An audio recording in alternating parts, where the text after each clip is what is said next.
I have been approached by Chinese in Canada and the US. Making a film that is anti-China in nature and making a film about the Dalai Lama is an absolute no-no. Again, me being me, I wanted to shoot the film in Mustang. Right at knowing, the location. knowing that I'm walking into fire. Nepal does not even allow Tibetans to celebrate His Holiness the Dalai Lama's birthday. So they're not even allowed to celebrate the birthday. I experienced so much pushback from the Nepali community here. And this was my love letter to Darjeeling.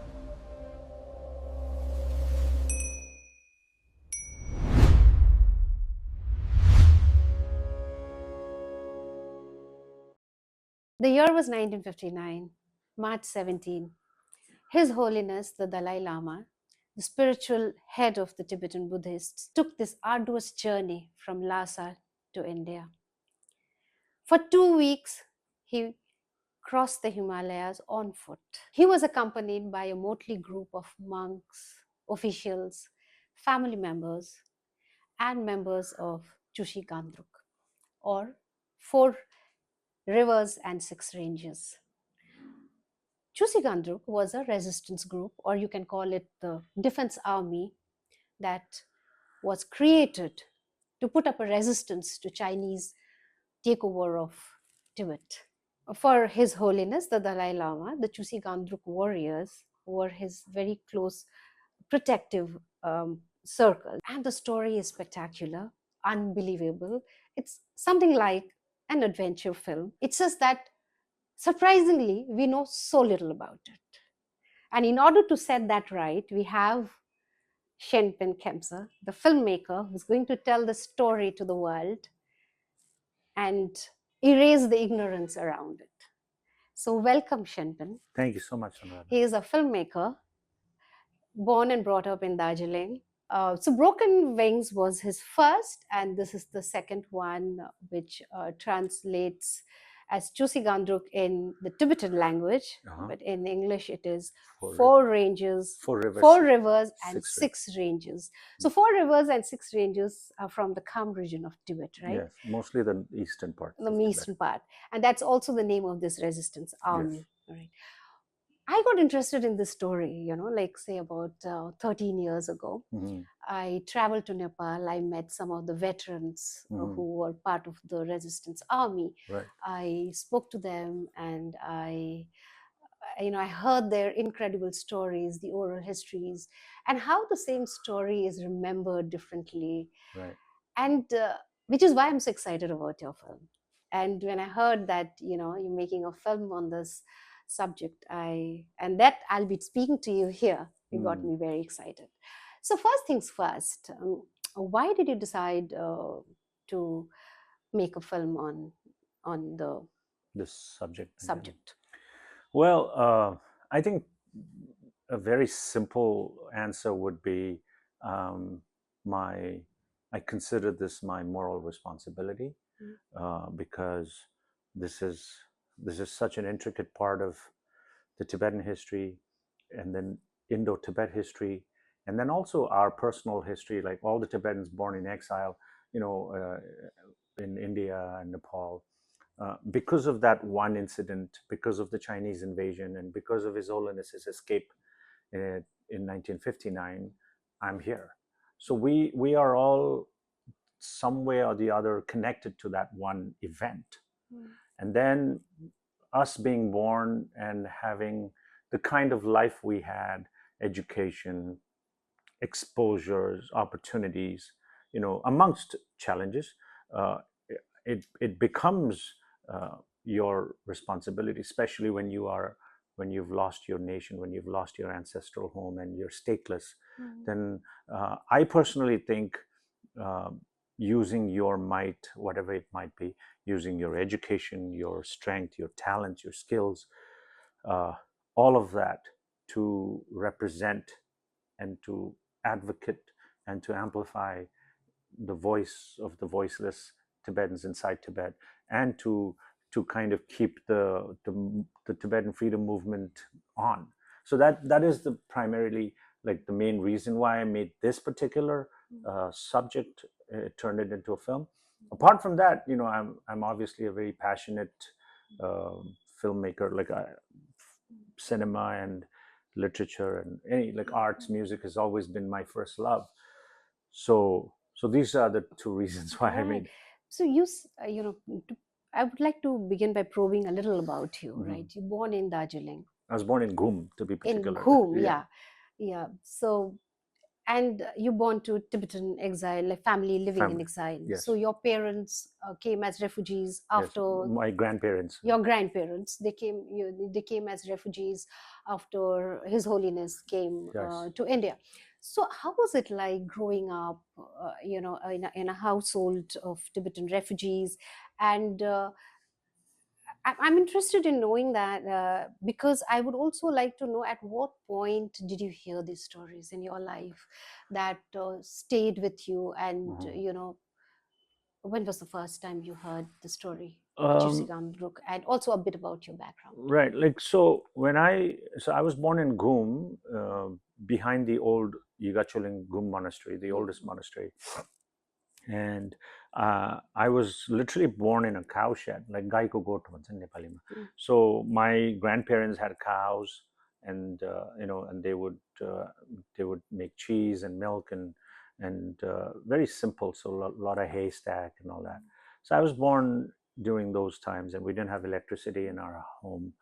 Um, I had no idea growing up, at least till I was 10, let's say. I think it's safe to say 10. When I was a child, I had no idea about Tibet. I had no idea, where Tibet was, because to me, the only known world was what I saw around me. I knew that my family were speaking a different language inside the house, and there was a different language outside the Mm. house in the community. Everybody spoke Nepali, and then some Hindi, Bihari. So, um, but I didn't make much of it at that time, to be honest. But um, I started becoming a little bit more aware as I was, I think, after the age of 10, because I used to spend a lot of time with my grandfather. Mhm. And my grandfather was, my grandfather and my granduncle. Granduncle was a warrior, but my grandfather was a trader, Mhm. and he had a lot of stories of him riding his horses and bringing his mules, like a caravan of goods through Kalimpong, Mhm. and doing business there. And so Mhm. he always used to. I remember him talking about Kalimpong a lot. He had a lot of connection there. He had roots there. And then I started becoming a little bit more aware of us being, you know, from Tibet. And then when we were growing up, uh, I was quite young during the Gorkha land agitation.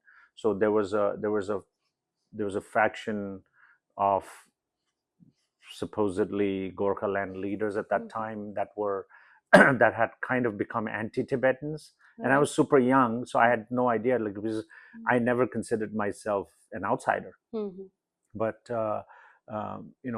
people like, I'll just name him, people like Roshan Giri and all. At Mhm. that time, he would post. He was in this group called Aksu, and so they would put posters saying, don't buy at Tibetan shop, don't eat at Tibetan restaurants. Mhm. So at that time, I remember experiencing and facing this kind of discomfort in society. That And that was the first time you realized that you're not a part of yeah, this, and I was somewhere, made to feel that yeah, I'm different. yeah, that I'm not from here and I'm an outsider. All right. But me being me, I was always quite defiant and Mm. rebellious. So I kind of never uh, accepted. Mhm. I never agreed, Mhm. and I would kind of resist and fight back, Mhm. and in my own capacity. So I think that was the first time. And then the jargons, the local jargons, Right. of calling me a bote Mhm. is, a very derogatory kind Mhm. of. Mhm. All of that started happening, and Mhm. then into my teens. Mhm. So a lot of people used to, a lot of guys used to call me bote bote, and then they'd Right. swear. Right. Right. So that did make me feel like, is there something wrong with us, or what is going on? But then, we were young, and all my friends were locals, Nepalis. I Mhm. spoke only Nepali. Mhm. I learned Tibetan, in my 30s. Okay. So I didn't speak Tibetan at all. Right. In the US, when I said I'm from India, that had to be explained a lot, and so that was a big identity problem. Right. And then I spoke Nepali. A lot of people didn't know, and then people would think I'm from Nepal. Right. And then so Tibetan I didn't know how to speak. So when I Right. met Tibetans, they would make me feel like I'm not a Tibetan. Right. So I've been kind of ping ponged, like a juggling kind of. I've been that. So this is how I experienced, and then as I grew older, I started taking more interest in what actually happened in Tibet. What happened? Right. How did we reach here? And then in the 90s, towards the late 90s, there was a huge uproar for Tibet support in the West. Famous bands like Beastie Boys and Richard Gere and Harrison Ford, everybody was speaking for Tibet. And so at that time, there was a huge concert in the US called the Tibetan Freedom Concert. So you name like everybody, all the rock stars and the pop stars, they were participating in that concert. 100,000 people. I'm from Darjeeling. I went, I was born in Gum. I was raised in Kurseong, and then I went to US, and I was there, looking at this concert for my people, for Tibet. So I had no idea what was happening, and so I think so that was the genesis of me. And then slowly I became a long-time activist, and then I kind of really like expedited my knowledge and my information and my awareness regarding Tibet and its politics and India, China, and then I, obviously I cannot be violent and fight to make my point. So I chose this path, this artistic, creative path to tell the stories that deserves telling. Right. These stories from our backyard, but we know so little about them, and it's amazing because I felt the same way when I went researching. And why is it we know so little about these things that happened? I think we know so much about world history. We know about American history. We know European history, but we don't talk about our histories, and that's so very recent. Right. And so coming to this particular story that you have, it's based on a book, right? It's based on a book called Flight at the Cuckoo's Behest, written by my producer Dorji Wangdi Dewatsang. He went to St. Augustine's also. Right. So his father was also one of the Khampa warriors. Yes, his father played a very big role. He was one of the general's leaders in that entourage with His Holiness from Lhasa to Arunachal Pradesh. Right. Before we go into the story of your film, tell us the story that happened. Story of Dalai Lama, how he escaped, because that's fascinating. When I read it and when I heard it from first person account, people who were involved, who were helping him make that escape. Extraordinary circumstances. For me, it was like, oh my God, this happened. How did it happen? And so could you tell, from your studies and also from the book and your own research, what did you find, and what made him escape, number one, and how he made that escape? So just to give a little bit of background for people that are not aware of the Tibetan politics with China. So Tibet has always been an independent country before the Chinese invaded. And in fact, the Tibetan history and the Tibetan culture predates Chinese history. So even logically, there's no rational evidence that Tibet belonged to China, because Tibet existed before China in terms of culture, history. If you predate it to the Bon tradition of Tibet, so in 1949, when China changed and Mao came in power, and Chairman Mao became the leader of China, so they started marching into the eastern part of Tibet, mainly the Kham and the Amdo region. And then they started building roads, and they were just like how the British came in South India first, and they were very nice and friendly. and they come bearing goods and gifts. Mhm. So similarly, they came, and then they started building roads. And why do you build roads? So that your military can come. Right. So 1949, the invasion started, and up until 1959, like let's say a decade, 10 years, they started occupying almost all of Tibet. Right. But the invasion started in eastern part of Tibet. And the eastern part of Tibet were the people from that region, Khampas and Amdos. They were, especially the Khampas, were always known to be very ferocious warrior kind of. They were big built, very military. Yes. And then also they didn't speak in honorific dialects. They were very straightforward. Right. So they put up a big fight against China, like in 52, 54, 55. There was a lot of fights happening in pockets of eastern Tibet. But then the invasion grew stronger. The presence of the Chinese People's Liberation Army grew stronger. And then there was a general called General Tan, who was the main guy handling Tibet. So their grip was becoming more and more powerful. So in 1958, ordinary Tibetan men, like farmers, peasants, merchants, traders, and then monks.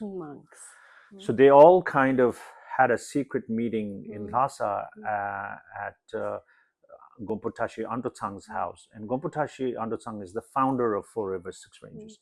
So they had a secret meeting there to discuss what we should do, what should we do. And so that's how the Four Rivers Six Ranges came to be. Apparently they had a divination and they named yes. And there was a Rinpoche by the name of Tijang Rinpoche. He was one of the teachers at that time of His Holiness. So he gave that name. Right. And Four Rivers Six Ranges is basically, there are 4 rivers and 6 ranges in the eastern part of Tibet, mainly in Kham and Amdo region. So they were the ones who kind of started the resistance group. But later on, there were Tibetans from all 3 provinces, from Utsang, from Lhasa also. Right. So they had different roles, because not everybody was fighters or warriors. There had to be, spies also. There were messengers.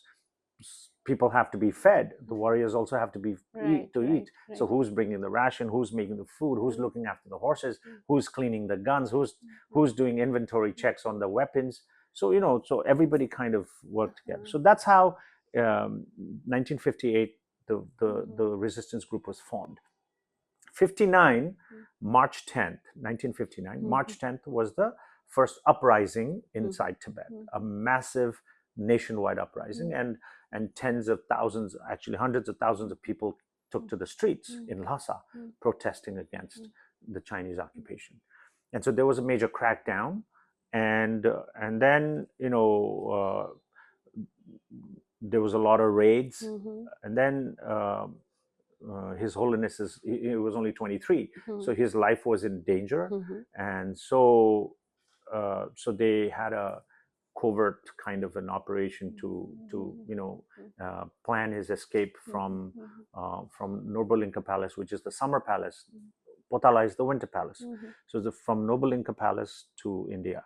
And so the Indian government at that time, under Nehru, and the US government under Dwight D. Eisenhower, president, the CIA was involved. So they were all kind of coordinating, and so they planned. And then the Chuchikhanduk warriors, the Four Rivers Six Ranges warriors, along with His Holiness's personal bodyguards, they formed this small group, and then they are the ones who escaped from Tibet.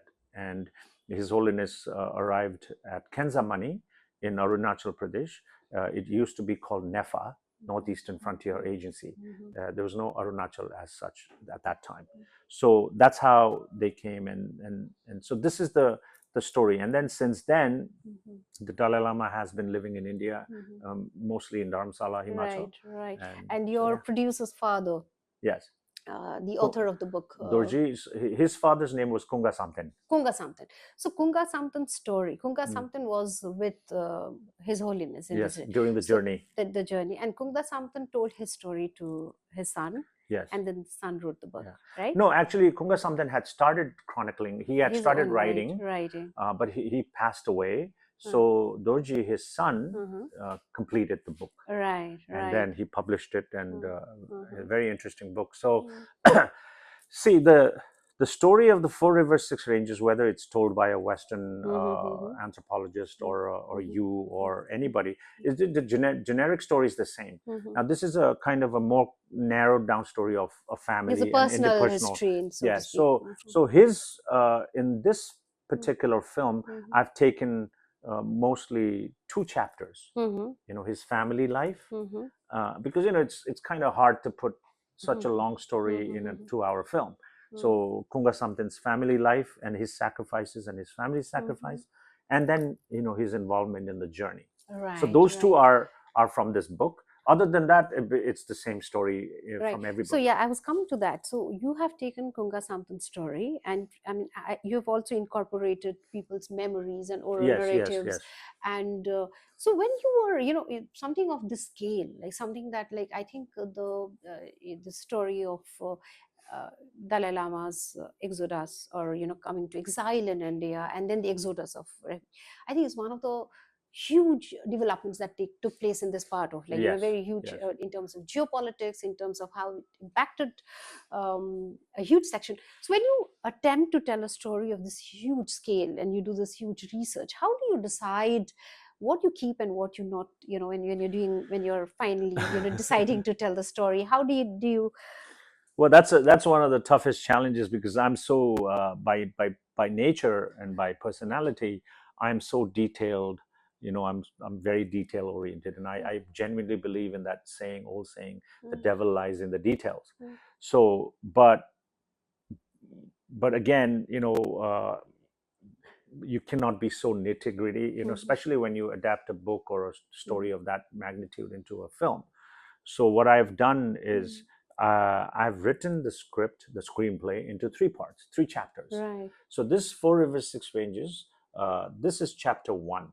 So this chapter 1, basically, we're focusing on the formation of Four Rivers, Six Ranges, Chushikangru, and then the escape of His Holiness, and then the Chinese. So in the second chapter, Four Rivers, Six Ranges, chapter 2, we're focusing on the CIA's involvement and how the Tibetans were flown to Colorado, Camp Hale, and how they were trained.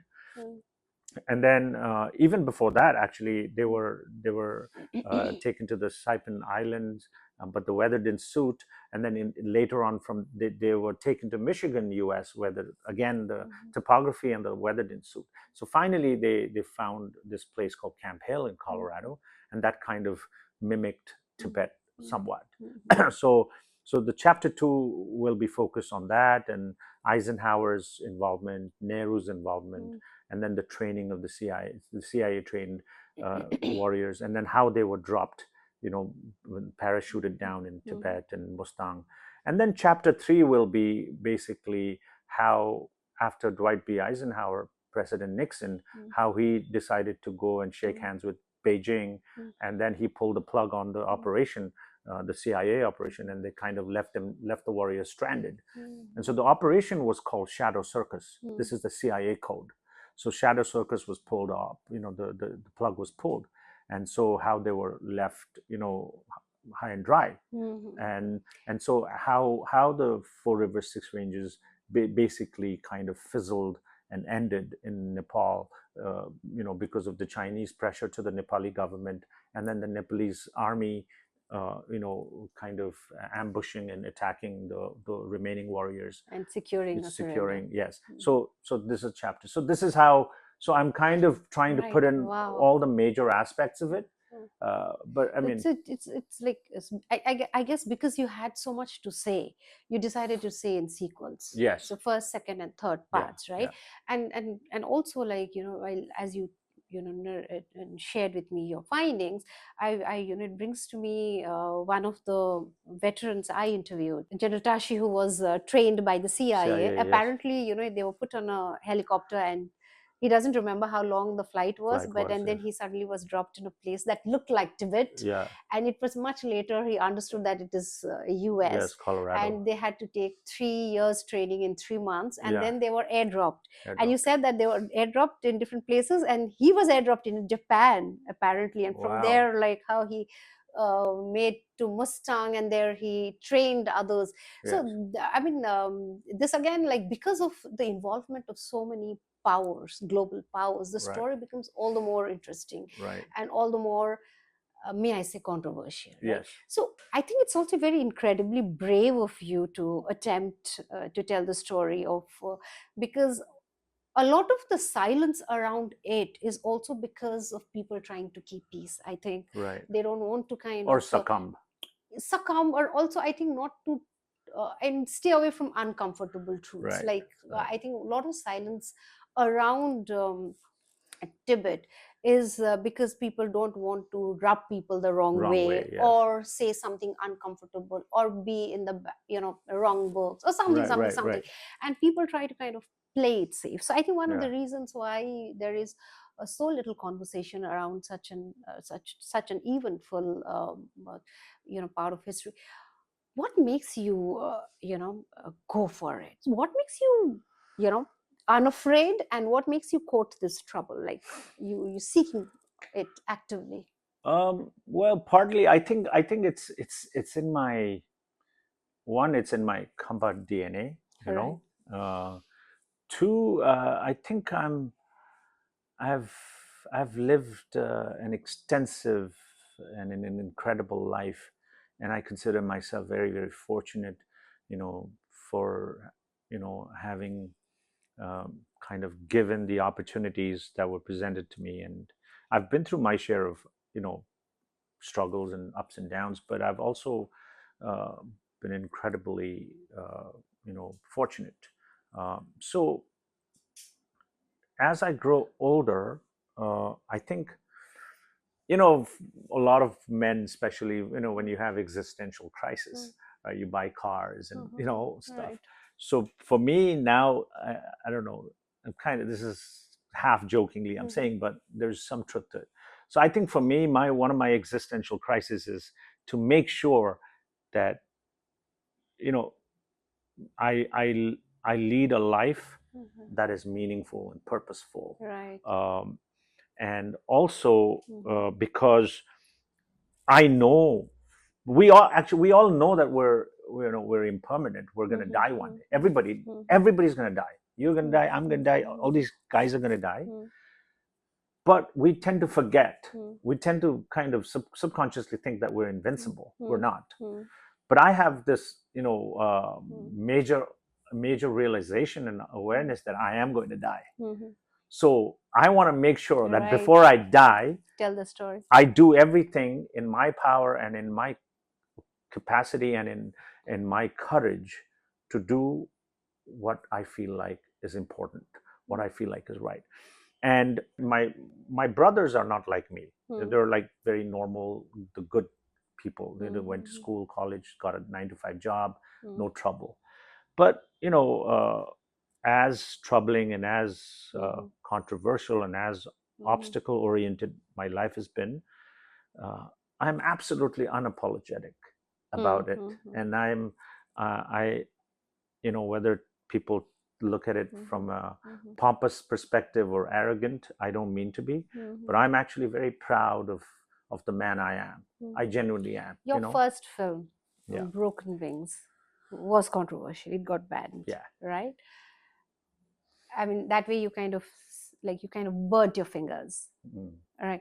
So you tell me about that. I burnt my fingers, but not my heart. Not your heart. Right. You tell me how because I think you lost a lot of money when the film was pulled down, and you tell me that part also. I'm very curious to know as background, like because, and then I would also want to know, with this film and the series that you've planned, what kind of trouble you anticipate and how are you prepared? First, the Broken Wings. See, with Broken Wings too, I didn't anticipate any trouble at that time. I tend to function out of naivety a lot. I tend to, but now I'm a lot more careful about that. So when I made Broken Wings, I actually was doing research on this film during that time. And I came to India after many, many years in 2018. So 2017, there was a, the Band, political problems. So, and I love Darjeeling. I'm so proud to call myself, a son of Darjeeling. And I've always wanted to see Darjeeling excel and do well. But I'm equally, to be very frank and honest, I'm equally ashamed of what has been happening. I'm ashamed, and I am. You mean the politics? Politics. I'm talking about the political scenario, right? What has happened to Darjeeling, and so when I came, in 2018, I was so concerned to see the state of Darjeeling, and I was like quite surprised that we've not even made a single film where we have never seen a single film where we even heard the word Gorkha land. Like, I had never seen a film where the word was there. Forget about the story. So I was like, this is too much. Like, somebody needs to tell the story. So I just took 1 year, and then I wrote the entire script, Broken Wings. And I kind of took a lot of experiences from what I saw during my childhood. And then and then all the heard stories and everything. So I kind of made this film, and I was very naive. In my head, I was thinking, I've lived in the US for so many years. Now I'm going back home. I was so gung-ho about doing this film. And in my mind, I'm thinking, everybody's going to be supportive. Everybody's going to love this endeavor of mine. People in Darjeeling, everybody's going to be like so, supportive. And, that was my naivety. But I experienced so much pushback from within the community, from the Nepali community here. And this was my love letter to Darjeeling. Right. And what problem did they have with you? Well, because the status quo was kind of disrupted a little bit because of the story and the news. The status quo, their roots were being shaken. And now I was making a film, and then I had some Bollywood actors involved, and the production was quite big at that time. Nobody had done a production of that level. So there was a lot of gossips also. A lot of pushback and gossip, and you had to deal with a lot of like political. There was a lot of muscle kind of flexing right. around me. I also got, I'm not going to name all the names, but I also got phone calls from certain leaders at that time who were telling me, what the hell are you doing? You're disrupting this and that. And I'm like, I boldly told him, I'm doing exactly what you should have been doing. Right. That's what I said in Nepali. के गरेको तपाईहरुले जे गर्नुपर्ने थियो त्यही गरेको. Right. So for you, filmmaking, films are a way of expressing your politics, or you're reflecting or issues that matter to me. Issues that matter. So, now, having chosen a political subject once, now I think it's also deeply personal. Like with this film, it's also your personal history. They were both personal. Broken Wings was very personal. Very personal. Broken Wings was my lived experience. This is not my lived experience. Right. This is my parents and my grandparents. They lived it. Right. We are just carrying the trauma. Right. So you tried to weave your personal experience with a very political subject, and I'm very, like, taking into account the political climate of our country or elsewhere, the shrinking liberal space, the shrinking space for creative expression. How hopeful are you to be, like, are you really hoping that you would be understood in the light of, understood the way you are supposed to be, where you should be? Do you think your message will go and people will understand? Yeah. Or as I asked you earlier, what is the kind of trouble you anticipate, and how are you prepared? Like, what do you think you're going to do if somebody, So again, I it's a think fast one. I think, see, partly, like I said, as I grow older, my expansiveness has also grown Right. in terms of my, my internal capacities, Mhm.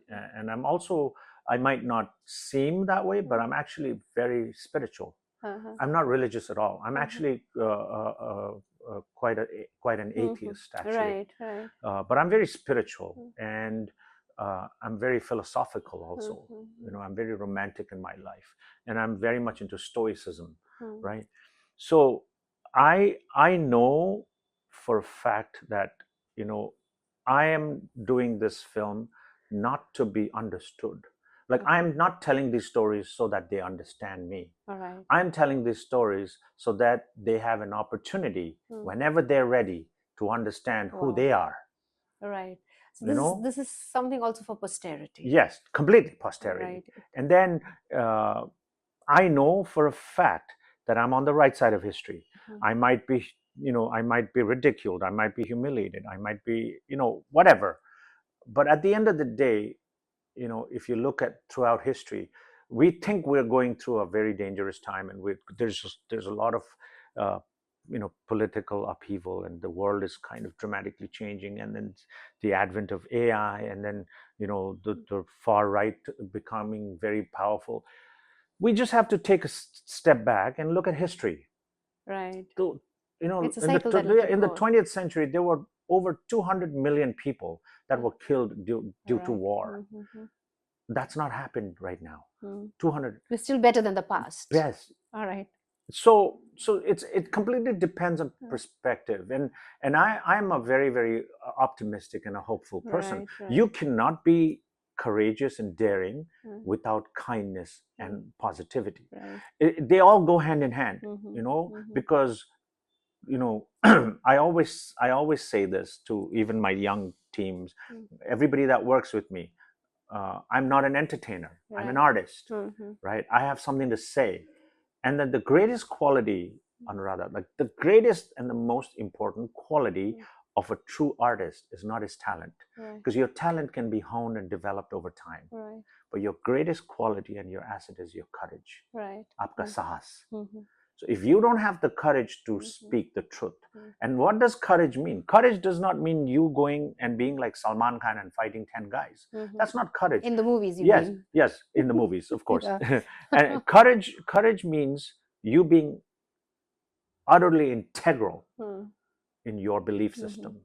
You, like, for example, I have been approached by Chinese in Canada and the US, because there are lots of spies. I've been, if I wanted, for example, if I was an opportunist or an escapist, I could not do this, and I could make Chinese propaganda films, and I could get probably millions of dollars.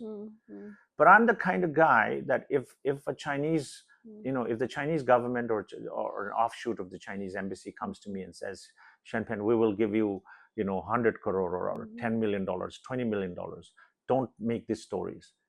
Make films that show that China is taking care of Tibet and Tibet is happy under China.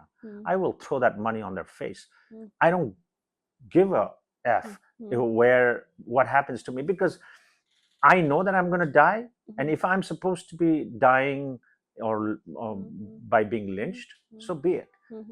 But I know that my courage will live on. What I do right now, this story was never told. I know that this story now lives, and it will stay. I will be gone. I'm not important. But the story is important. I'm not important, but the Gorkha land's aspiration, the aspiration of the Nepali people in Darjeeling Hills, that is important.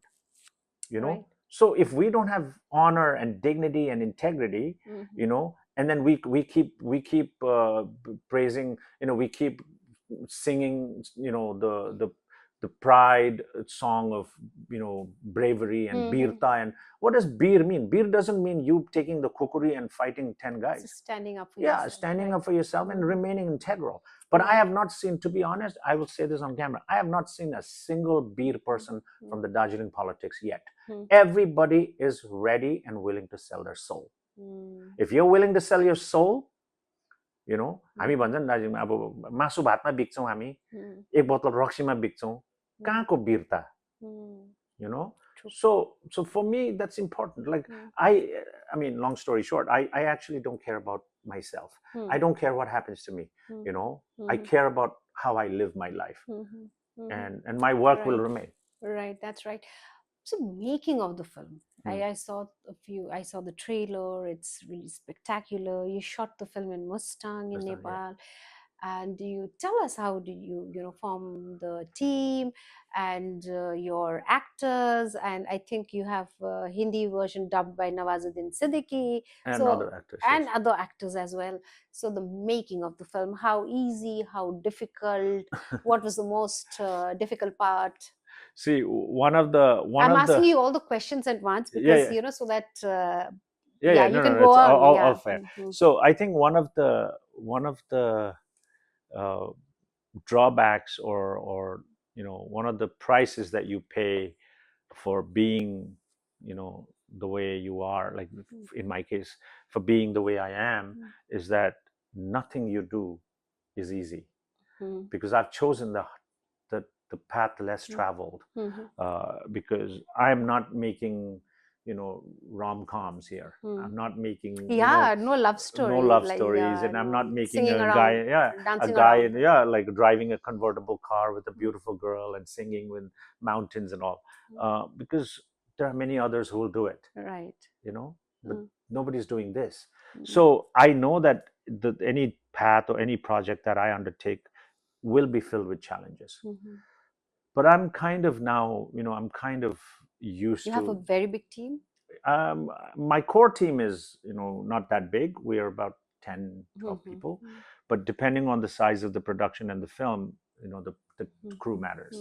In this, we had a crew of about 150 people. And with extras, sometimes we had 300 people on set. Right. It's a period drama. Like, to create that must have been... It was crazy. So the challenges for this particular film was, one, the biggest challenge that all artists, all filmmakers face is the finance, the budget.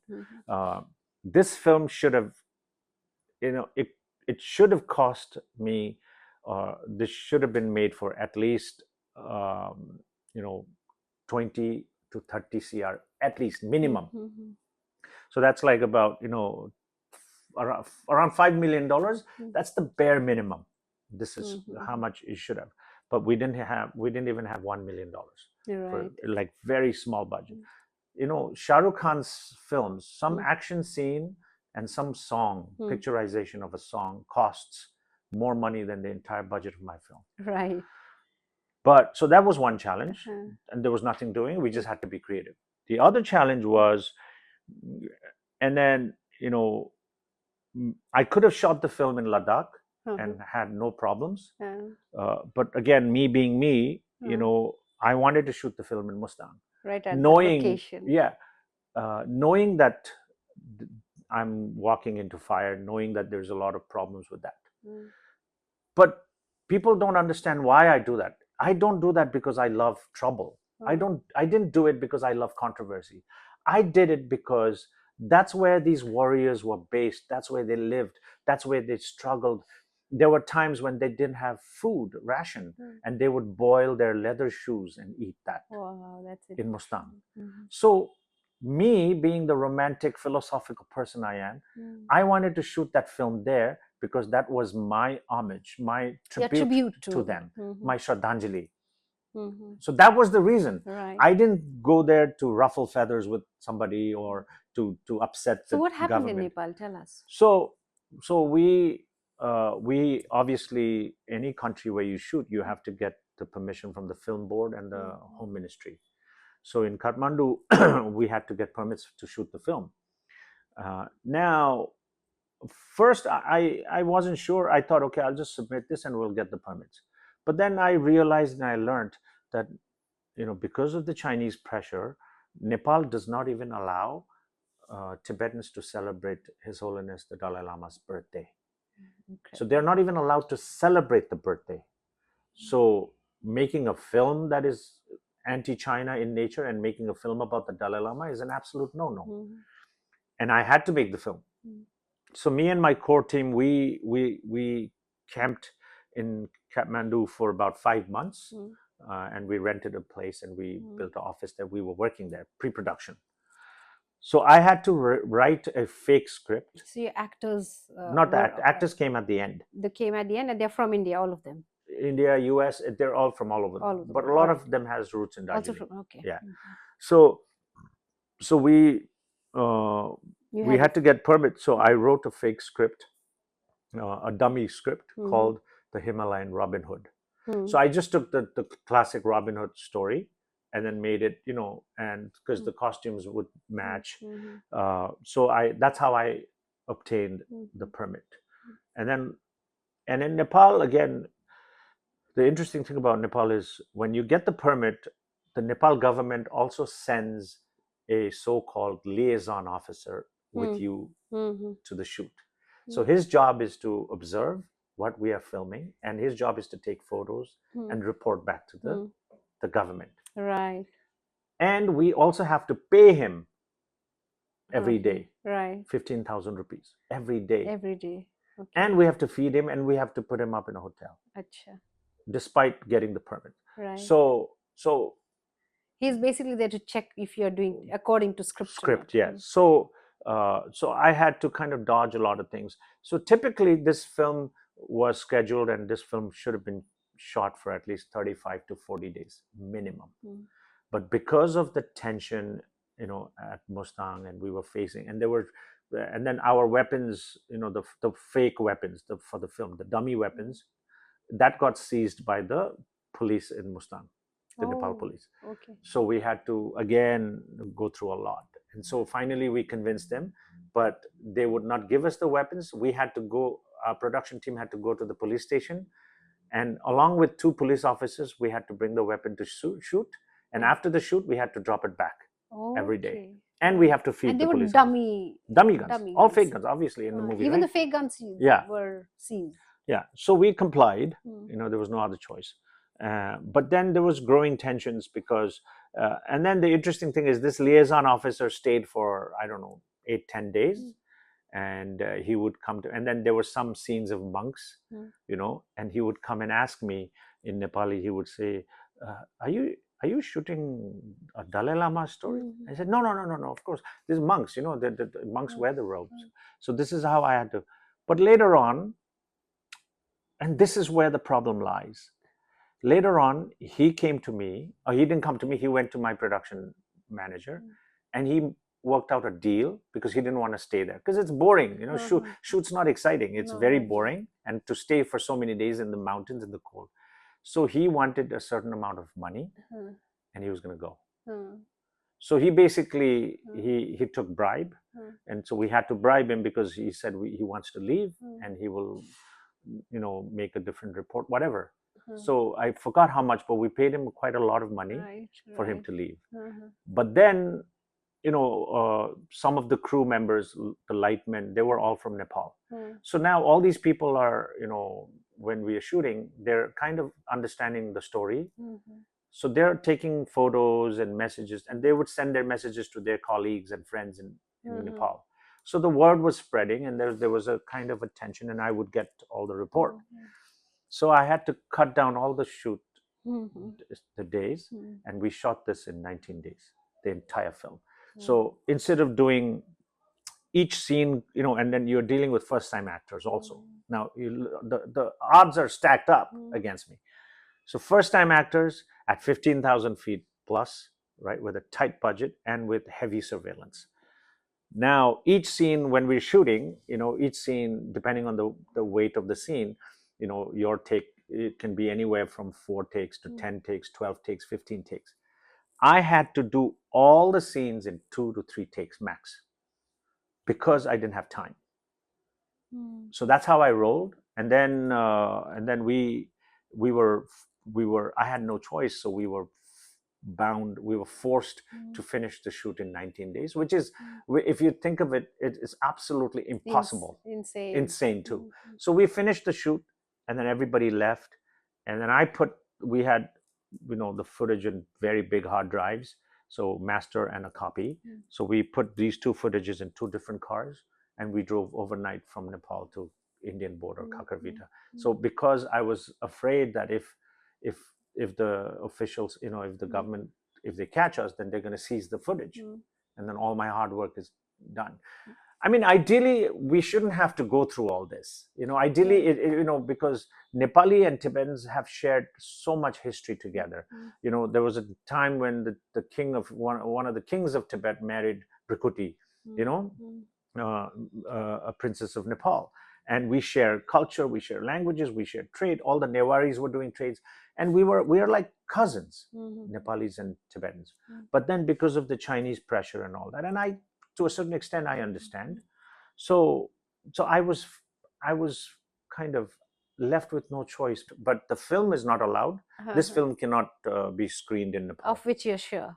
100%, like 500% sure. Right. They will not allow this film to be shown in Nepal. That is incredibly sad, and it shouldn't be, because even right now, there was as a writer, I mean, there was this big Tibetologists meet that was scheduled in Nepal, Kathmandu this time. All the Tibetologists from around the world were supposed to congregate in Nepal, and they were supposed to International Association for Tibetan Studies. That got banned. It got cancelled because of the Chinese pressure. So when you have that kind of and so philosophically, I feel like these are the very reason why people like me have to make this film. Right. These are the very reason why. Right. Because you risk erasure. Yeah. Because we don't want to be erased or dismissed. Yeah. So these stories deserve to be told again and again, and it's incredible that you've been able to do that. Like, tell us about the reception of the film so far. Despite all that odds, but you've made it to the festival circuit. And tell us about this. And I also read somewhere that Richard Gere watched this movie and he was moved. And what are you expecting now that the movie is releasing on the 11th? In terms of reception, the film was very well received in all the festivals, especially by the Western audience. Again, there is an immense sympathy for Tibet in the Western countries also. So the film was received very well, and especially when a lot of filmmakers and in the festival circuit, when artists, when they heard the backstory of how this film was made, they were more interested. So there was it was very well received. And then we also screened in all over US, Canada, Europe, and Australia, and Tibetans also flocked to the movie theaters. Every single show that was shown in the US, Canada, Australia, every single show was sold out. There was not a single show that was half sold. So it has been incredibly overwhelming and humbling. And I think to answer one of your earlier questions, I think why I do these things is is because I met so many older Tibetans, like our grandparents' age Tibetans in different parts of the world, and so many of them came and held my hand, and they kissed my hand and they said thank you for telling my story. So I think that just makes it worth all the trouble I've been through. And these are the reasons why I do it. I don't give a rat's ass about being liked or being understood or having followers. I'm very, for me, I'm very, like, I don't know, even in my team or my friend circle, like, I always tell my friends, and this is how I am. Like, I always say, if they're talking shit about somebody, backbiting, gossiping, I always tell them, please don't do that. If you have something to say, talk to that person straight, because that person is not here to defend himself or herself. Right. Even people, even if they talk shit about people who don't like me, who are talking shit about me, I defend them. Right. And that's how I am. And I like that code That's of the amazing. warrior code. And my Right. production company is also called Monk and the Warrior. Monk and warrior. And that's Monk so and the Warrior interesting. Like, why Productions. did you choose monk and warrior? Because it's also a kind of a nod to Chushi Gandruk in the way that a lot of members of this Yeah. resistance army were monks, Monks, yes. and it says something the about those times when the monks were forced to take up arms, because they're the last people you expect to Yeah. like to be involved with anything Yeah. violent, right? They're people who are, I mean, Buddhism in itself is a Right. very non-violent Yeah. a religion that preaches non-violence, right? So then this Chusi Gandruk, we saw there are monk warriors, and they, one of the, like, I interviewed one of the people who were like monks, and then he was a warrior and religious. So your, the name of your company really kind of I think that sounds amazing. yeah, I think they're all somewhere interconnected with who I really am. You know, I kind of philosophize and I relate with the Buddhist principles and philosophies. For me, Buddhism is not science. It's not religion. It's not a theology. It's science. Science of mind. Science of intention. Science of thought. Science of emotions. So I relate with those things a lot. And then I've always had a warrior side to me, where I'm quite rebellious and I'm defiant. But my I you know if I'm wrong, Anuradha, right? If I'm wrong and I know I'm wrong, and if I've wronged, I have enough humility and character in me to go down on my knees in front of the entire world and apologize and say, I'm sorry, I was wrong. If I'm not wrong, I don't care who is in front of me. I'm not going to budge. So this is the code that I live by. So so you know so basically it's an interesting juxtaposition. It's an interesting dichotomy. So that's how I've always lived. And then the duality, so I kind of named my production company Monk and the Warrior, and then M is on top. So the monk is always governing the warrior. Right. And so there's a reflection. Now a lot of people say, nonviolence, peace. Everybody loves the word peace. But people have to also understand that there's a huge difference between violence, attack, and defense. Right. So you are with me right now, and we're friends, and we're hanging out, and you have your children, for example. If there is a mob that comes and attacks you or your children, my most nonviolent thing to do at that time is to defend you and fight those people. His Holiness Dalai Lama is the epitome of peace, for example. But he still has security guards. He still has bodyguards with guns. True. And it's a question about, the crisis was existential at the time. Exactly. So it was a question of defending the existence. And they were pushed to that limit that they had to take up guns to defend themselves. And I think most importantly, the Dalai Lama, their spiritual head, right? So I think, and that makes it really spectacular and extraordinary story that we know so little about. I do hope that this film reaches audience all across the I hope world. so too. What do you expect, say, the ordinary Indian viewer to take away from your film? Well, I think especially in India, this film comes at a very, very crucial time, given the geopolitics between China and India, given the standoff in Arunachal Pradesh, and China claiming that Arunachal belongs to them, and then Ladakh, and all of that, and also to educate the Indian people, why this story matters. We always say Tibet's independence is India's security. Tibet ki azadi, Bharat ka suraksha. So, because India has never shared border with China. India shared borders with Tibet, right? But now China occupied, and Chinese, they have a very different method of doing things. So if India is not careful, and if India is not defiant, and again, if you look at the Indian politicians and Indian leaders, we've been we've seen them changed their tone and public persona dramatically compared to the previous leaders. They say this is Naya Bharat, New India, hum ghar pe ghus ke marenge.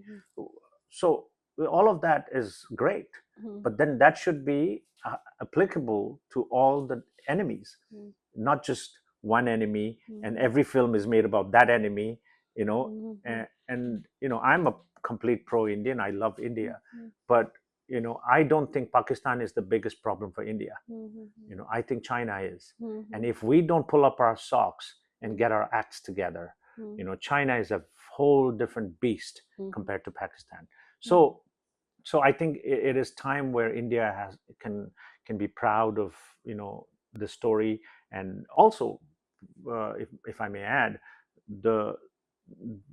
a lot of people in India are not aware that because of this story, Four Rivers, Six Ranges, the Special Secret Service Secret Force Battalion called the SFF, Special Frontier Force, was formed.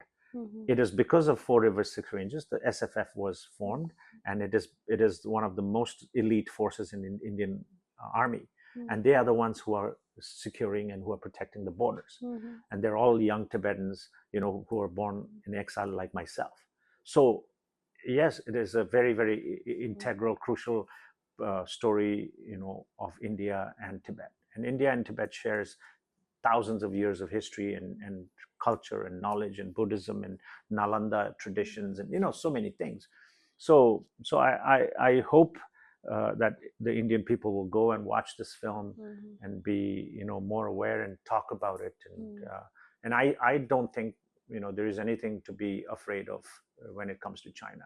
There's a big blow up dragon, I call them, and everybody says, how are you going to get freedom? How do you think China will I know for a fact China will implode eventually. According to Amnesty International and Human Rights Watch, there is over 100,000 protests every single year inside China, which is kept hush-hush, right? Also, if you look at history, there was a time when the Mongolians were very powerful. They conquered 3/4 of the world. And the conventional people at that time never thought they would be free from the Mongolians. They were Macedonians. Alexander the Great conquered half the world. Nobody thought they would be free from Alexander the Great. What happened to Macedonia? And then look at the Portuguese, look at the Spanish.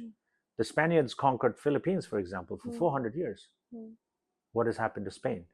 And then the British Empire. They had so much arrogance that they would say the sun will never set in Britain. It is set already. Right. So that's how I know it is scientifically also impossible for China to control a nation through a barrel of a gun. It is not sustainable. And Chinese people, the youth of China, and then the internet, and then the TikToks, and then everything else eventually, and it's also karmic. It's impermanent, so eventually China will break. Maybe it won't happen in my time. Maybe I will be long. Maybe it'll take 100 years. But I know China will implode and Tibet will be free. On that note, I think we've come to the end of this. Thank you so much. Thank you. Conversation. It was really lovely talking to Shenpenn, and I wish the movie all the best. Thank you. I do hope the message goes to everybody, no matter what your politics is, but this is an incredible story that you really need to know.